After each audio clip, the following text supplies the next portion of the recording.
3-4-2026 ಪ್ರಾತಃ ಮುರಳಿ. ಮಧುರ ಮಕ್ಕಳೇ, ತಂದೆಯ ಸಮಾನ ದಯಾ ಹೃದಯಗಳಾಗಿ ಅನೇಕರಿಗೆ ಮಾರ್ಗವನ್ನು ತಿಳಿಸಿ. ಯಾವ ಮಕ್ಕಳು ಹಗಲು ರಾತ್ರಿ ಸರ್ವೀಸಿನಲ್ಲಿ ತೊಡಗಿರುವರೋ ಅವರೇ ಬಹದ್ದೂರರಾಗಿದ್ದಾರೆ. ಪ್ರಶ್ನೆ: ಶ್ರೇಷ್ಠ ಅದೃಷ್ಟದ ಮುಖ್ಯ ಆಧಾರವು ಯಾವ ಮಾತಿನ ಮೇಲಿದೆ? ಉತ್ತರ: ನೆನಪಿನ ಯಾತ್ರೆಯ ಮೇಲೆ. ಯಾರೆಷ್ಟು ನೆನಪು ಮಾಡುವರೋ ಅಷ್ಟು ಶ್ರೇಷ್ಠ ಅದೃಷ್ಟವನ್ನು ರೂಪಿಸಿಕೊಳ್ಳುತ್ತಾರೆ. ಶರೀರ ನಿರ್ವಹಣಾರ್ಥ ಕರ್ಮವನ್ನು ಮಾಡುತ್ತಾ ತಂದೆ ಮತ್ತು ಆಸ್ತಿಯನ್ನು ನೆನಪು ಮಾಡುತ್ತಾ ಇರಿ, ಆಗ ಅದೃಷ್ಟವು ಶ್ರೇಷ್ಠವಾಗುವುದು.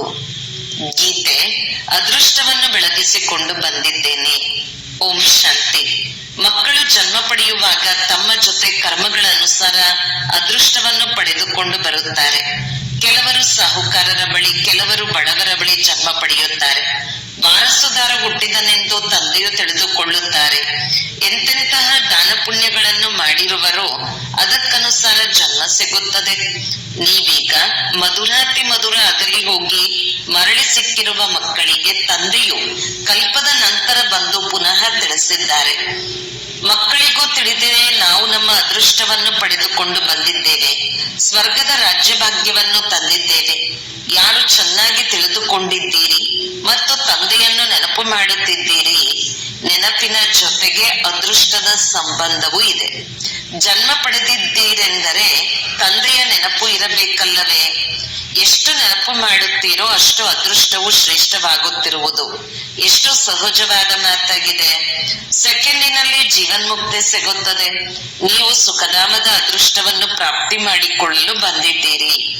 ಈಗ ಪ್ರತಿಯೊಬ್ಬರೂ ಪುರುಷಾರ್ಥ ಮಾಡುತ್ತಿದ್ದೀರಿ. ಪ್ರತಿಯೊಬ್ಬರೂ ತಮ್ಮನ್ನು ನೋಡಿಕೊಳ್ಳುತ್ತಿದ್ದಾರೆ, ನಾವು ಹೇಗೆ ಪುರುಷಾರ್ಥ ಮಾಡುತ್ತಿದ್ದೇವೆ ಎಂದು. ಹೇಗೆ ಮಮ್ಮ, ಬಾಬಾ ಮತ್ತು ಸೇವಾಧಾರಿ ಮಕ್ಕಳು ಪುರುಷಾರ್ಥ ಮಾಡುತ್ತಾರೆ, ಅವರನ್ನು ಫಾಲೋ ಮಾಡಬೇಕು. ಎಲ್ಲರಿಗೆ ತಂದೆಯ ಪರಿಚಯ ಕೊಡಬೇಕು. ತಂದೆಯ ಪರಿಚಯ ಕೊಟ್ಟರೆ ರಚನೆಯ ಆದಿ ಮಧ್ಯ ಅಂತ್ಯವು ಬಂದು ಬಿಡುವುದು. ಋಷಿ ಮುನಿ ಮೊದಲಾದವರು ಯಾರೂ ಸಹ ರಚಯಿತ ಮತ್ತು ರಚನೆಯ ಆದಿ ಮಧ್ಯ ಅಂತ್ಯದ ಜ್ಞಾನವನ್ನು ಕೊಡಲು ಸಾಧ್ಯವಿಲ್ಲ. ಈಗ ನಿಮ್ಮ ಬುದ್ಧಿಯಲ್ಲಿ ಇಡೀ ಚಕ್ರವು ಸ್ಮೃತಿಯಲ್ಲಿರುತ್ತದೆ. ಪ್ರಪಂಚದಲ್ಲಿ ಯಾರೂ ಸಹ ತಂದೆ ಮತ್ತು ಆಸ್ತಿಯನ್ನು ತಿಳಿದುಕೊಂಡಿಲ್ಲ. ನೀವು ಮಕ್ಕಳು ಈಗ ತಂದೆ ಮತ್ತು ಅದೃಷ್ಟವನ್ನು ತಿಳಿದುಕೊಂಡಿದ್ದೀರಿ. ಆದ್ದರಿಂದ ಈಗ ತಂದೆಯನ್ನು ನೆನಪು ಮಾಡಬೇಕು. ಶರೀರ ನಿರ್ವಹಣಾರ್ಥ ಕರ್ಮವನ್ನು ಮಾಡಬೇಕು. ಮನೆಯನ್ನು ಸಂಭಾಲನೆ ಮಾಡಬೇಕು. ಯಾರು ನಿರ್ಬಂಧನರಾಗಿದ್ದಾರೆಯೋ ಅವರು ಬಹಳ ಚೆನ್ನಾಗಿ ಸರ್ವಿಸ್ ಮಾಡಬಹುದು. ಮಕ್ಕಳು ಮರಿ ಇಲ್ಲವೆಂದರೆ ಅವರಿಗೆ ಸರ್ವಿಸ್ ಮಾಡಲು ಬಹಳ ಒಳ್ಳೆಯ ಅವಕಾಶವಿದೆ. ಸ್ತ್ರೀಗೆ ಪತಿ ಹಾಗೂ ಮಕ್ಕಳ ಬಂಧನವಿರುತ್ತದೆ. ಒಂದು ವೇಳೆ ಮಕ್ಕಳಿಲ್ಲವೆಂದರೆ ಬಂಧನ ಮುಕ್ತರಾದರಲ್ಲವೇ? ಅವರು ಹೇಗೆ ವಾನಪ್ರಸ್ಥಿಗಳಿದ್ದಂತೆ. ಮತ್ತೆ ಮುಕ್ತಿಧಾಮದಲ್ಲಿ ಹೋಗುವುದಕ್ಕಾಗಿ ಸಂಘ ಬೇಕು. ಭಕ್ತಿ ಮಾರ್ಗದಲ್ಲಂತೂ ಸಾಧು ಮೊದಲಾದವರ, ನಿವೃತ್ತಿ ಮಾರ್ಗದವರ ಸಂಘ ಸಿಗುತ್ತದೆ. ಆ ನಿವೃತ್ತಿ ಮಾರ್ಗದವರು ಪ್ರವೃತ್ತಿ ಮಾರ್ಗದ ಆಸ್ತಿಯನ್ನು ಕೊಡಿಸಲು ಸಾಧ್ಯವಿಲ್ಲ. ನೀವು ಮಕ್ಕಳು ಕೊಡಿಸಬಲ್ಲಿರಿ. ನಿಮಗೆ ತಂದೆಯು ಮಾರ್ಗವನ್ನು ತಿಳಿಸಿದ್ದಾರೆ. ಭಾರತದ 84 ಜನ್ಮಗಳ ಚರಿತ್ರೆ, ಭೂಗೋಳವನ್ನು ತಿಳಿಸಿ. ಭಾರತವಾಸಿಗಳೇ 84 ಜನ್ಮಗಳನ್ನು ಪಡೆದುಕೊಳ್ಳುತ್ತಾರೆ. ಒಬ್ಬರ ಮಾತಲ್ಲ. ಸೂರ್ಯವಂಶೀಯರಿಂದ ಮತ್ತೆ ಚಂದ್ರವಂಶಿ ಮನೆತನದಲ್ಲಿ ಬರುತ್ತಾರೆ, ಮತ್ತೆ ವೈಶ್ಯವಂಶೀಯವರಾಗುತ್ತಾರೆ. ನಂಬರ್ ವಾರಂತೂ ಇರುತ್ತಾರಲ್ಲವೇ? ಭಾರತದ ಮೊಟ್ಟ ಮೊದಲನೇ ರಾಜಕುಮಾರನು ಶ್ರೀಕೃಷ್ಣನಾಗಿದ್ದಾನೆ. ಯಾರನ್ನು ಉಯ್ಯಾಲೆಯಲ್ಲಿ ತೂಗುತ್ತಾರೆ, ಎರಡನೆಯವರನ್ನು ತೂಗುವುದೇ ಇಲ್ಲ. ಏಕೆಂದರೆ ಕಲೆಯು ಕಡಿಮೆಯಾಯಿತು. ಯಾರು ಮೊದಲನೆಯವರಾಗಿದ್ದಾರೆಯೋ ಅವರ ಪೂಜೆ ನಡೆಯುತ್ತದೆ. ಕೃಷ್ಣನು ಒಬ್ಬನಾಗಿದ್ದಾನೆಯೇ ಅಥವಾ ಇಬ್ಬರು ಮೂವರಿದ್ದಾರೆಯೇ ಎಂಬುದನ್ನು ಮನುಷ್ಯರು ತಿಳಿದುಕೊಂಡಿಲ್ಲ. ಕೃಷ್ಣನ ರಾಜಧಾನಿಯು ನಡೆಯುತ್ತದೆ ಎಂದು ಯಾರಿಗೂ ತಿಳಿದಿಲ್ಲ. ಕೇವಲ ಪೂಜೆಯು ಮೊಟ್ಟ ಮೊದಲನೆಯವರದೇ ಆಗುತ್ತದೆ. ಅಂಕಗಳಂತೂ ನಂಬರ್ ವಾರ್ ಆಗಿ ಸಿಗುತ್ತದೆ. ಅಂದ ಮೇಲೆ ಪುರುಷಾರ್ಥ ಮಾಡಿ ನಾವೇಕೆ ಮೊದಲ ನಂಬರಿನಲ್ಲಿ ಬರಬಾರದು? ಮಮ್ಮ ಬಾಬರವರನ್ನು ಫಾಲೋ ಮಾಡಿ ಅವರ ರಾಜಧಾನಿಯನ್ನು ಪಡೆದುಕೊಳ್ಳಬಾರದು? ಯಾರು ಒಳ್ಳೆಯ ಸರ್ವಿಸ್ ಮಾಡುವರೋ ಅವರು ಒಳ್ಳೆಯ ಮಹಾರಾಜನ ಮನೆಯಲ್ಲಿ ಜನ್ಮ ಪಡೆಯುವರು. ಅಲ್ಲಂತೂ ಇರುವುದೇ ಮಹಾರಾಜ, ಮಹಾರಾಣಿ. ಆ ಸಮಯದಲ್ಲಿ ಯಾವುದೇ ರಾಜ ರಾಣಿಯ ಬಿರುದು ಇರುವುದಿಲ್ಲ. ಅದು ನಂತರ ಆರಂಭವಾಗುತ್ತದೆ. ದ್ವಾಪರದಿಂದ ಯಾವಾಗ ಪತೀತರಾಗುತ್ತಾರೋ ಆಗ ಅವರಲ್ಲಿ ಹೆಚ್ಚು ಸಂಪತ್ತು ಇರುವವರಿಗೂ ರಾಜ ಎಂದು ಹೇಳಲಾಗುತ್ತದೆ.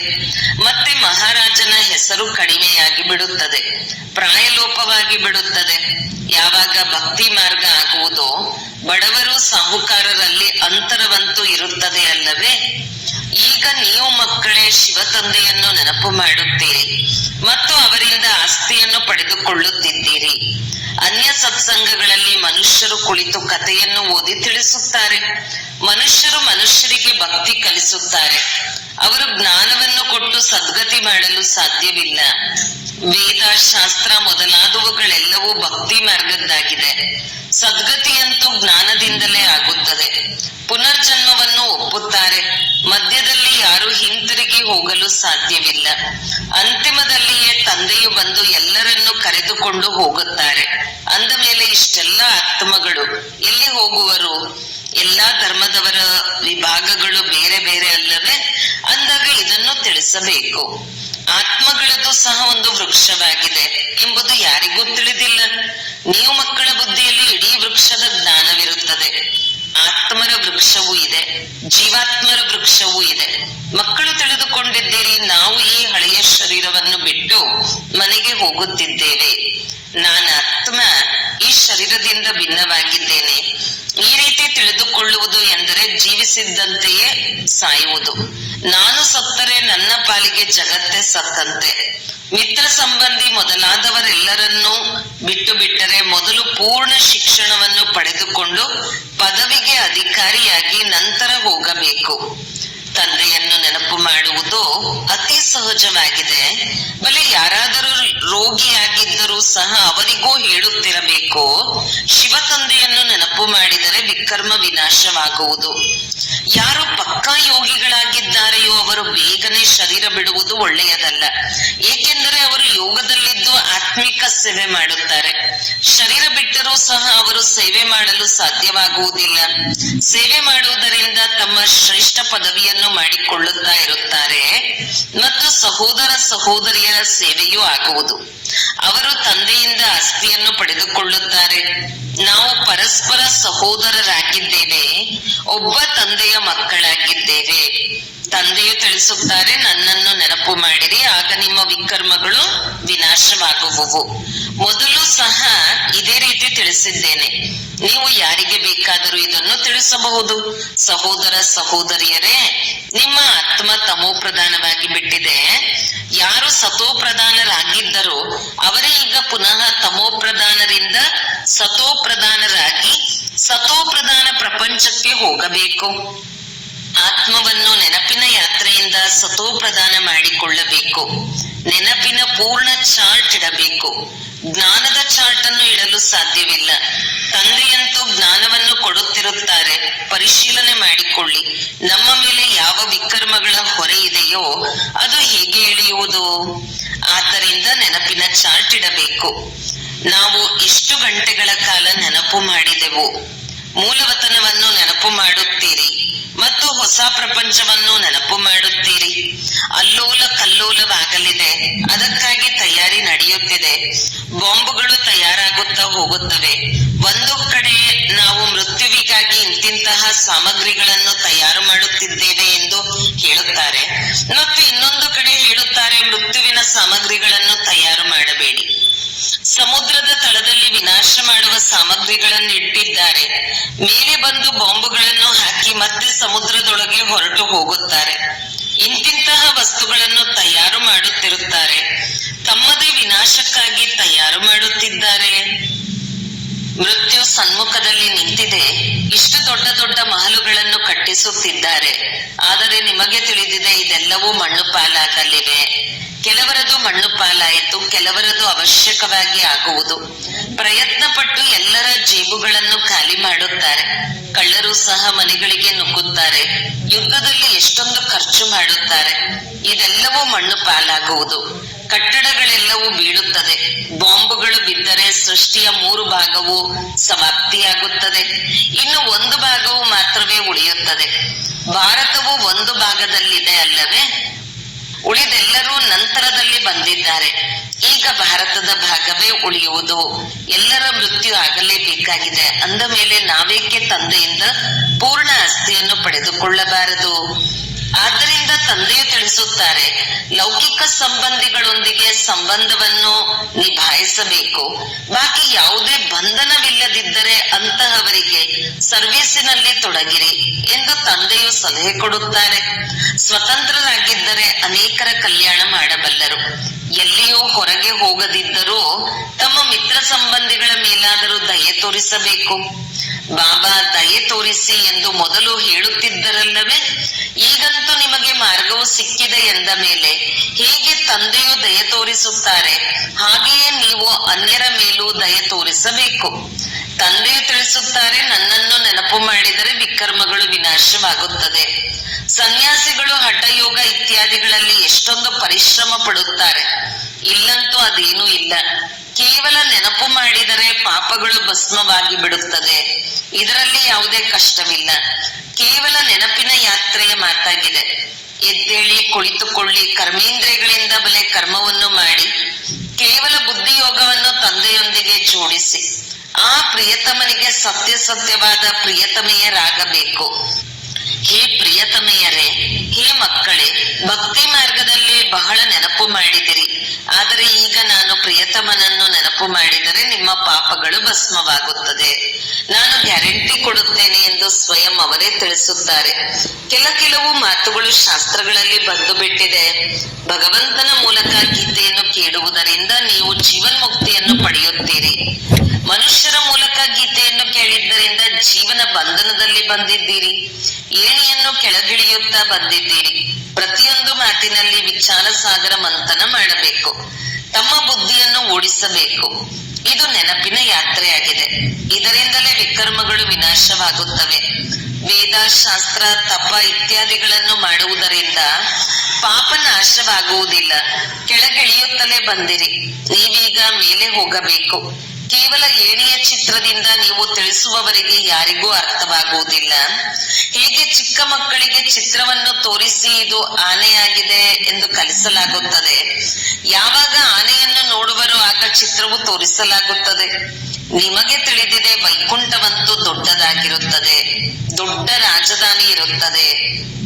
ಅಲ್ಲಿ ವಜ್ರ ವೈಡೂರ್ಯಗಳ ಮಹಲುಗಳಿರುತ್ತವೆ. ಅವು ಮತ್ತೆ ಪ್ರಾಯಲೋಪವಾಗಿ ಬಿಡುತ್ತದೆ. ಎಲ್ಲಾ ವಸ್ತುಗಳು ಮಾಯವಾಗಿ ಬಿಡುತ್ತದೆ. ಇಲ್ಲದಿದ್ದರೆ ಈ ಭಾರತವು ಹೇಗೆ ಬಡದೇಶವಾಯಿತು? ಸಾಹುಕಾರನಿಂದ ಬಡವ, ಬಡವನಿಂದ ಸಾಹುಕಾರ ಆಗಬೇಕಾಗಿದೆ. ಈ ನಾಟಕವು ಮಾಡಲ್ಪಟ್ಟಿದೆ. ಆದ್ದರಿಂದ ಏಣಿಯ ಚಿತ್ರದಲ್ಲಿ ತಿಳಿಸಲಾಗುತ್ತದೆ. ಹೊಸಬರು ಬರುತ್ತಾರೆಂದರೆ ಅವರಿಗೆ ತಿಳಿಸುವುದರಿಂದ ಅಭ್ಯಾಸವಾಗುವುದು, ಬಾಯಿ ತೆರೆಯುವುದು. ಮಕ್ಕಳನ್ನು ಸೇವೆಗೆ ಯೋಗ್ಯರನ್ನಾಗಿ ಮಾಡಲಾಗುತ್ತದೆ. ಕೆಲವು ಸೇವಾ ಕೇಂದ್ರಗಳಲ್ಲಿ ಅನೇಕ ಮಕ್ಕಳು ಅಶಾಂತಿಯನ್ನು ಹರಡುತ್ತಿರುತ್ತಾರೆ. ಬುದ್ಧಿಯೋಗವು ಹೊರಗೆ ಅಲಿಯುತ್ತದೆ. ಅಂದ ಮೇಲೆ ನಷ್ಟವನ್ನುಂಟು ಮಾಡುತ್ತಾರೆ. ವಾಯುಮಂಡಲವನ್ನು ಹಾಳು ಮಾಡಿ ಬಿಡುತ್ತಾರೆ. ನಂಬರ್ ವಾರಂತೂ ಇರುತ್ತಾರಲ್ಲವೇ? ಮತ್ತೆ ತಂದೆಯು ಹೇಳುತ್ತಾರೆ, ನೀವು ಓದಲಿಲ್ಲ, ಆದ್ದರಿಂದ ಈಗ ತಮ್ಮ ಸ್ಥಿತಿಯನ್ನು ನೋಡಿಕೊಳ್ಳಿ. ದಿನ ಪ್ರತಿದಿನ ಹೆಚ್ಚು ಸಾಕ್ಷಾತ್ಕಾರಗಳಾಗುತ್ತಾ ಇರುತ್ತವೆ. ಪಾಪ ಮಾಡುವವರಿಗೆ ಶಿಕ್ಷೆಗಳು ಸಿಗುತ್ತಿರುತ್ತವೆ. ಆಗ ಅಯ್ಯೋ, ನಾವು ಸುಮ್ಮನೆ ಪಾಪ ಮಾಡಿದೆವು ಎಂದು ಹೇಳುತ್ತಾರೆ. ತಂದೆಗೆ ತಿಳಿಸಿ ಪ್ರಾಯಶ್ಚಿತ್ತ ಮಾಡಿಕೊಳ್ಳುವುದರಿಂದ ಸ್ವಲ್ಪ ಕಡಿಮೆಯಾಗುತ್ತದೆ. ಇಲ್ಲದಿದ್ದರೆ ಅದು ಇನ್ನೂ ವೃದ್ಧಿಯಾಗುತ್ತಾ ಇರುವುದು. ಈ ರೀತಿ ಆಗುತ್ತಿರುತ್ತದೆ. ಇವನ್ನು ಸ್ವಯಂ ಅನುಭವ ಮಾಡುತ್ತಾರೆ. ಆದರೆ ಮತ್ತೆ ಹೇಳುತ್ತಾರೆ, ಏನು ಮಾಡುವುದು? ನಮ್ಮ ಈ ಹವ್ಯಾಸವು ಕಳೆಯುತ್ತಿಲ್ಲ. ಇದಕ್ಕಿಂತಲೂ ಮನೆಗೆ ಹೋಗಿ ಇರುತ್ತೇನೆ ಎಂದು. ಕೆಲವರಂತೂ ಚೆನ್ನಾಗಿ ಸರ್ವಿಸ್ ಮಾಡುತ್ತಾರೆ. ಕೆಲವರು ಸೇವಾ ಭಂಗವನ್ನು ಮಾಡುತ್ತಾರೆ. ತಮ್ಮ ಸೈನ್ಯದಲ್ಲಿ ಯಾರ್ಯಾರು ಬಹದ್ದೂರರಿದ್ದಾರೆ ಎಂದು ತಂದೆಯು ಹೆಸರುಗಳನ್ನು ತಿಳಿಸುತ್ತಾರೆ. ಬಾಕಿ ಯಾವುದೇ ಯುದ್ಧ ಇತ್ಯಾದಿಗಳ ಮಾತಿಲ್ಲ. ಇವು ಬೇಹದ್ದಿನ ಮಾತುಗಳಾಗಿವೆ. ಒಳ್ಳೆಯ ಮಕ್ಕಳಾಗಿದ್ದಾರೆ. ತಂದೆಯು ಅವಶ್ಯಕವಾಗಿ ಅವರ ಮಹಿಮೆ ಮಾಡುತ್ತಾರೆ. ಮಕ್ಕಳು ಬಹಳ ದಯಾಹೃದಯಿಗಳು, ಕಲ್ಯಾಣಕಾರಿಗಳು ಆಗಬೇಕು. ಅಂಧರಿಗೆ ಊರುಗೋಲಾಗಬೇಕು. ಎಲ್ಲರಿಗೆ ಮಾರ್ಗವನ್ನು ತಿಳಿಸಿ ತಂದೆಯನ್ನು ನೆನಪು ಮಾಡಿದರೆ ವಿಕರ್ಮಗಳು ವಿನಾಶವಾಗುವುದು. ಪಾಪಾತ್ಮ ಮತ್ತು ಪುಣ್ಯಾತ್ಮನೆಂದು ಹೇಳುತ್ತಾರಲ್ಲವೇ? ಒಳಗಡೆ ಪರಮಾತ್ಮನಿದ್ದಾರೆ ಅಥವಾ ಆತ್ಮವೋ ಪರಮಾತ್ಮನಾಗಿ ಬಿಡುತ್ತದೆ ಎಂದು ಹೇಳುವುದಿಲ್ಲ. ಇದೆಲ್ಲವೂ ತಪ್ಪಾಗಿದೆ. ಪರಮಾತ್ಮನಿಗೆ ಪಾಪವು ಅಂಟುವುದಿಲ್ಲ. ಡ್ರಾಮಾದಲ್ಲಿ ಅವರದು ಸೇವೆ ಮಾಡುವ ಪಾತ್ರವಿದೆ. ಮನುಷ್ಯರು ಪಾಪಾತ್ಮ ಪುಣ್ಯಾತ್ಮರಾಗುತ್ತಾರೆ. ಯಾರು ಸತೋಪ್ರಧಾನರಿದ್ದಾರೋ ಅವರೇ ತಮೋಪ್ರಧಾನರಾಗಿದ್ದಾರೆ. ಅವರ ತನುವಿನಲ್ಲಿ ತಂದೆಯು ಕುಳಿತು ಸತೋಪ್ರಧಾನರನ್ನಾಗಿ ಮಾಡುತ್ತಾರೆ. ಅಂದ ಮೇಲೆ ಅವರ ಮತದಂತೆ ನಡೆಯಬೇಕು ಅಲ್ಲವೇ? ಈಗ ತಂದೆಯು ನೀವು ಮಕ್ಕಳನ್ನು ವಿಶಾಲ ಬುದ್ಧಿಯವರನ್ನಾಗಿ ಮಾಡಿದ್ದಾರೆ. ನೀವು ತಿಳಿದುಕೊಂಡಿದ್ದೀರಿ ರಾಜಧಾನಿಯು ಹೇಗೆ ಸ್ಥಾಪನೆಯಾಗುತ್ತಿದೆ. ತಂದೆಯೇ ಬ್ರಹ್ಮರವರ ಮೂಲಕ ಬಂದು ಬ್ರಹ್ಮ ಮುಖವಂಶಾವಳಿ ಬ್ರಾಹ್ಮಣರಿಗೆ ರಾಜಯೋಗವನ್ನು ಕಲಿಸಿ ದೇವಿ ದೇವತೆಗಳನ್ನಾಗಿ ಮಾಡುತ್ತಾರೆ. ಮತ್ತೆ ಪುನರ್ಜನ್ಮವನ್ನು ತೆಗೆದುಕೊಂಡು ಕೆಳಗಿಳಿಯುತ್ತೀರಿ. ಈಗ ಪುನಃ ಎಲ್ಲವನ್ನು ಪುನರಾವರ್ತಿಸಬೇಕು. ತಂದೆಯು ಪುನಃ ಬ್ರಹ್ಮರವರ ಮೂಲಕ ಸ್ಥಾಪನಾ ಕಾರ್ಯವನ್ನು ಮಾಡಿಸುತ್ತಿದ್ದಾರೆ. ಯೋಗ ಬಲದಿಂದ ನೀವು ಪಂಚವಿಕಾರಗಳನ್ನು ಗೆದ್ದು ಜಗಜ್ಜೀತರಾಗುತ್ತೀರಿ. ಬಾಕಿ ಯಾವುದೇ ಯುದ್ಧ ಇತ್ಯಾದಿಗಳ ಮಾತಿಲ್ಲ. ಒಳ್ಳೆಯದು. ಮಧುರಾತಿ ಮಧುರ ಅಗಲಿ ಹೋಗಿ ಮರಳಿ ಸಿಕ್ಕಿರುವ ಮಕ್ಕಳ ಪ್ರತಿ ಮಾತಾಪಿತಾ ಬಾಪ್ದಾದರವರ ನೆನಪು, ಪ್ರೀತಿ ಹಾಗೂ ಸುಪ್ರಭಾತ. ಆತ್ಮೀಯ ಮಕ್ಕಳಿಗೆ ಆತ್ಮೀಯ ತಂದೆಯ ನಮಸ್ತೆ. ಧಾರಣೆಗಾಗಿ ಮುಖ್ಯ ಸಾರ 1. ಬಂಧನ ಮುಕ್ತರಾಗಿ ತಂದೆಯ ಸೇವೆಯಲ್ಲಿ ತೊಡಗಬೇಕು. ಆಗಲೇ ಶ್ರೇಷ್ಠ ಅದೃಷ್ಟವಾಗುವುದು. ದಯಾಹೃದಯಗಳಾಗಿ ಅನೇಕರಿಗೆ ಮಾರ್ಗ ತಿಳಿಸಬೇಕು. ಅಂದರಿಗೆ ಊರುಗೋಲಾಗಬೇಕು. 2. ಈ ಶರೀರದ ಮಮತೆಯನ್ನು ತೆಗೆದು ಬದುಕಿದ್ದಂತೆಯೇ ಸಾಯಬೇಕು. ಏಕೆಂದರೆ ಈಗ ಮರಳಿ ಮನೆಗೆ ಹೋಗಬೇಕಾಗಿದೆ. ಕಾಯಿಲೆಯ ಸಮಯದಲ್ಲಿಯೂ ಒಬ್ಬ ತಂದೆಯ ನೆನಪಿರಲಿ, ಆಗ ವಿಕರ್ಮಗಳು ವಿನಾಶವಾಗುವುವು. ವರದಾನ: ಕಲ್ಯಾಣದ ಭಾವನೆಯ ಮೂಲಕ ಪ್ರತಿಯೊಂದು ಆತ್ಮನ ಸಂಸ್ಕಾರಗಳನ್ನು ಪರಿವರ್ತನೆ ಮಾಡುವಂತಹ ನಿಶ್ಚಯ ಬುದ್ಧಿ ಭವ. ಹೇಗೆ ತಂದೆಯಲ್ಲಿ 100% ನಿಶ್ಚಯ ಬುದ್ಧಿಯವರು ಆಗಿದ್ದೀರಿ, ಯಾರೆಷ್ಟು ಏರುಪೇರು ಮಾಡುವಂತಹ ಪ್ರಯತ್ನದಲ್ಲಿ ಇದ್ದೀರಿ, ಆದರೆ ಆದಾಗಲೂ ಸಾಧ್ಯವಿಲ್ಲ. ಇಂತಹ ದೈವಿ ಪರಿವಾರ ಅಥವಾ ಸಂಸಾರಿ ಆತ್ಮರುಗಳ ಮೂಲಕ ಬಲೆ ಯಾರೆಷ್ಟಾದರೂ ಪರೀಕ್ಷೆಯನ್ನೇ ತೆಗೆದುಕೊಳ್ಳಲಿ, ಕ್ರೋಧಿಯಾಗಿ ಎದುರಿಸಲಿ, ಅಥವಾ ಯಾರೇ ಟೀಕೆ ಮಾಡಲಿ, ನಿಂದನೆ ಮಾಡಬಹುದು, ಅದರಲ್ಲಿಯೂ ಏರುಪೇರಾಗಲು ಸಾಧ್ಯವಿಲ್ಲ. ಇದರಲ್ಲಿ ಕೇವಲ ಪ್ರತಿಯೊಂದು ಆತ್ಮನ ಬಗ್ಗೆ ಕಲ್ಯಾಣದ ಭಾವನೆ ಇರಲಿ. ಈ ಭಾವನೆಯು ಅವರ ಸಂಸ್ಕಾರಗಳನ್ನು ಪರಿವರ್ತಿಸುತ್ತದೆ. ಇದರಲ್ಲಿ ಕೇವಲ ಧೈರ್ಯವನ್ನು ಕಳೆದುಕೊಳ್ಳಬಾರದು. ಸಮಯದ ಅನುಸಾರ ಅವಶ್ಯಕವಾಗಿ ಫಲವು ಹೊರಬರುತ್ತದೆ. ಇದು ಡ್ರಾಮಾದಲ್ಲಿ ನೋಂದಾವಣೆಯಾಗಿದೆ. ಸ್ಲೋಗನ್: ಪವಿತ್ರತೆಯ ಶಕ್ತಿಯಿಂದ ತಮ್ಮ ಸಂಕಲ್ಪಗಳನ್ನು ಶುದ್ಧ ಜ್ಞಾನ ಸ್ವರೂಪರನ್ನಾಗಿ ಮಾಡಿ ಬಲಹೀನತೆಗಳನ್ನು ಸಮಾಪ್ತಿ ಮಾಡಿರಿ. ಅವ್ಯಕ್ತ ಸೂಚನೆ: ಮಹಾನರಾಗಲು ಮಧುರತೆ ಮತ್ತು ನಮ್ರತೆಯ ಗುಣ ಧಾರಣೆ ಮಾಡಿ. ವಾಚದಲ್ಲಿ ಸದಾ ಸತ್ಯತೆ ಮತ್ತು ಮಧುರತೆ ಇದ್ದರೆ ವಾಣಿಯ ಮಾರ್ಕ್ಸ್ ಜಮಾವಾಗುತ್ತಿರುವುದು. ಮಧುರತೆಯ ಗುಣ ಜೀವನದಲ್ಲಿದ್ದರೆ ಪ್ರತಿ ಮಾತು ಮುತ್ತಿನ ಸಮಾನವಾಗಿರುತ್ತದೆ. ಈ ರೀತಿ ಅನ್ನಿಸುತ್ತದೆ, ಹೇಗೆ ಮಾತನಾಡುತ್ತಿಲ್ಲ, ಮುತ್ತುಗಳ ಮಳೆ ಸುರಿಯುತ್ತದೆ. ಅವರು ಇಂತಹ ಮಾತುಗಳನ್ನು ಮಾತನಾಡುತ್ತಾರೆ. ಕೇಳುವವರು ಯೋಚಿಸುವರು, ನಾವು ಸಹ ಇಂತಹ ಮಾತುಗಳನ್ನು ಮಾತನಾಡಬೇಕು. ಎಲ್ಲರೂ ಕೇಳಿ ಕಲಿಯುವ, ಫಾಲೋ ಮಾಡುವ ಪ್ರೇರಣೆ ಸಿಗುವುದು. ಇಂತಹ ಮಧುರ ಮಾತಿನ ವೈಬ್ರೇಷನ್ ಸರ್ವರನ್ನು ಸ್ವತಃ ಸೆಳೆಯುತ್ತದೆ. ಓಂ ಶಾಂತಿ.